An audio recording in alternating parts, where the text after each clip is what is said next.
Hi viewers, welcome to our channel. ప్రస్తుతం మనతో పాటు దాము బాలాజీ గారు సీనియర్ జర్నలిస్ట్ ఉన్నారు. వారితో ఒకసారి మాట్లాడదాం. సార్ నమస్కారం సార్. నమస్తే. సార్ నిన్న దేశ రాజధాని ఢిల్లీలో ఎలక్షన్స్ అయితే ముగిసిపోయాయి సార్. మరి తర్వాత ఎగ్జిట్ పోల్స్ వరుసగా రావడం చూసాము. మరి ఎగ్జిట్ పోల్స్ ఏం చెప్తున్నాయి సార్? ఆప్ గెలుస్తుందంటుందా లేకుంటే బీజేపీ ఖాయం చేసుకునే అవకాశం కనిపిస్తుందా sir? Exit polls majority exit polls BJP వస్తుందని చెప్తున్నాయి. కొన్ని మాత్రమే ఆప్ వస్తున్నాయని చెప్తున్నాయి.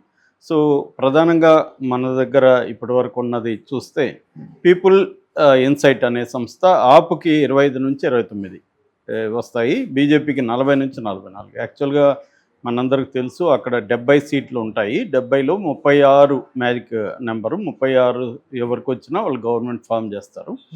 సో ఇక్కడ ఒక రకంగా ట్రయాంగిల్ బ్యాటిల్ అని చెప్పారు, కానీ కాంగ్రెస్ పెద్దగా అక్కడ ప్రజెన్స్ లేదు. ఎందుకంటే వాళ్ళు ముందే చేతులు ఎత్తేసారు.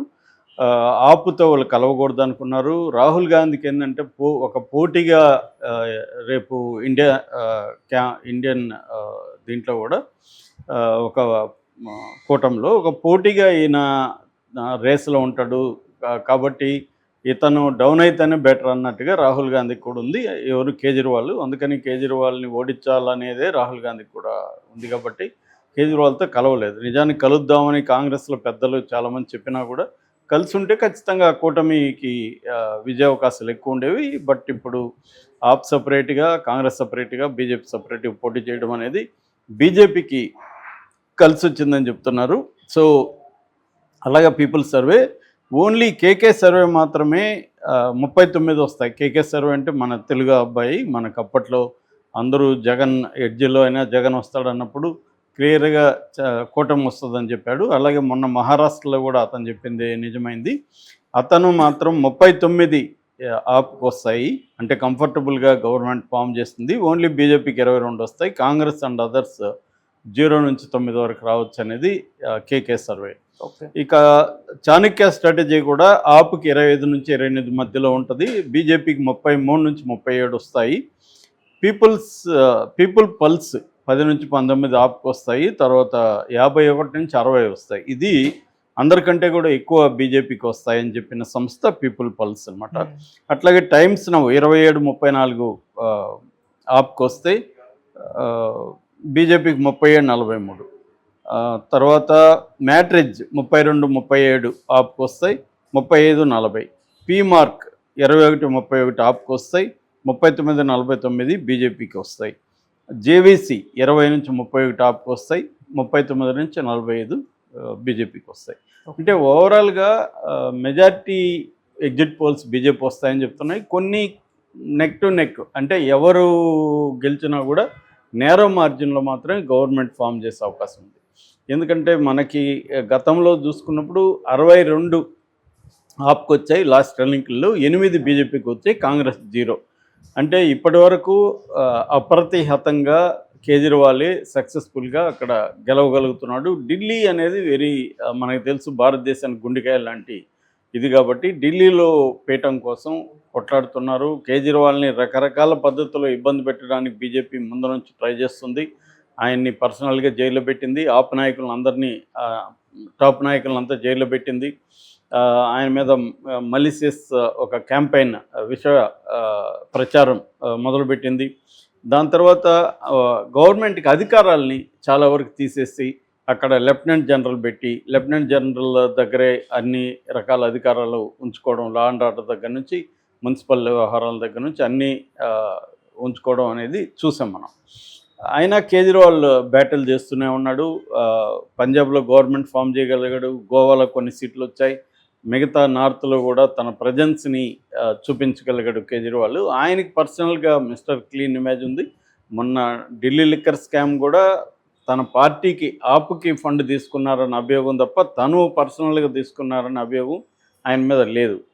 సో మేజర్గా ఢిల్లీలో ప్రధానంగా ఏంటంటే ఆపుకున్న ప్లస్లు మైనస్లు చెప్పుకోవాలంటే, ఆపు ముఖ్యంగా ఎడ్యుకేషన్ అండ్ హెల్త్, ఈ 2 సెక్టర్లో చాలా బాగా చేసింది అనేది ఆపుకున్న ప్లస్ పాయింట్స్.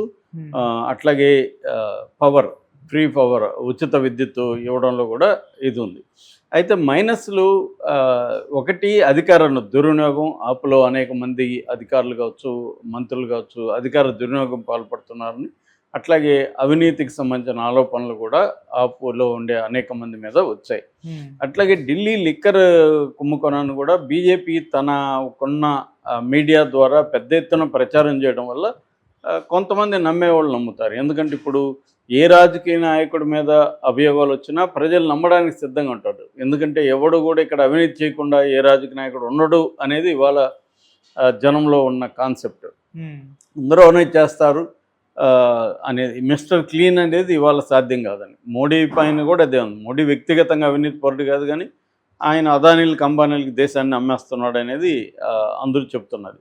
సో ఆ రకంగా అవినీతి నువ్వు చేస్తావా, నీ పక్కన వాళ్ళకి చేయిస్తావా అనేది పక్కన పెడితే అవినీతి రహితమైన రాజకీయ నాయకులు ఎవరు లేరు అనేది ఇవాళ ప్రజల్లో ఉన్న ఒక పర్సెప్షన్. అందులో మ్యాక్సిమం వాస్తవం కూడా ఉంది. సో ఈ కాంటెక్స్ట్లో ఢిల్లీ ఎన్నికల్లో ఆపు రాకపోతే మాత్రం బీజేపీ సక్సెస్ అయినట్టు. రెండోది, ఎన్నికల ముందు నుంచి కూడా బీజేపీ మీద ఉన్న ఆరోపణ ఏంటంటే ఈవీఎంలని మ్యానిపులేట్ చేస్తుంది, అందుకనే ఈసీ త్వరగా రిజల్ట్స్ని ప్రకటించడం లేదు. ఇక్కడ కూడా అదే జరిగింది. 6 గంటలకి ఎన్నికలు ముగిస్తే ఒకవేళ క్యూలో ఉన్నా, ఒక 1000 మంది క్యూలో ఉన్నా వాళ్ళు ఎంత ఓట్లు వేయడానికి ఎంతసేపు పడుతుంది. సో వీళ్ళు ఒక 2 రోజుల తర్వాత కానీ ఒక 70 సీట్లలో కూడా ఇమీడియట్గా అనౌన్స్ చేయకపోతే ఇంకెప్పుడు అనౌన్స్ చేస్తారు.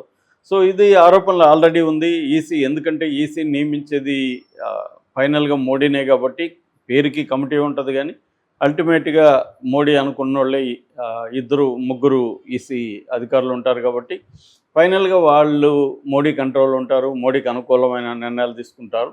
సో అది ఆరోపణలు ముందు నుంచి కూడా చేస్తున్నారు. అట్లాగే పెద్ద ఎత్తున ఓట్లు వేయడానికి జనం కూడా రాలేదు. గతం కంటే కూడా ఈసారి తక్కువే అంటున్నారు, ఇంకా పర్సంటేజ్ అయితే రావాల్సి ఉంది. సో ఏదేమైనా కేజ్రీవాల్ ఓడిపోయే అవకాశాలు ఎక్కువ ఉన్నాయనేది చెప్తున్నారు, ఏదైనా మిరాకిల్ జరిగి గెలిస్తే తప్ప. సో ఎవరు గెలిచినా మాత్రం టైట్ రోప్ ఇదే ఉంటుంది, విన్ అనేది ఉంటుంది. మంచి మెజారిటీతో అయితే ఇక్కడ గవర్నమెంట్ ఫామ్ చేసే పరిస్థితి లేదు. కాకపోతే సింబాలిక్గా కేజ్రీవాల్ గెలిస్తే మాత్రం బీజేపీకి కొంత ఇబ్బంది వచ్చే అవకాశం నార్త్లో కూడా.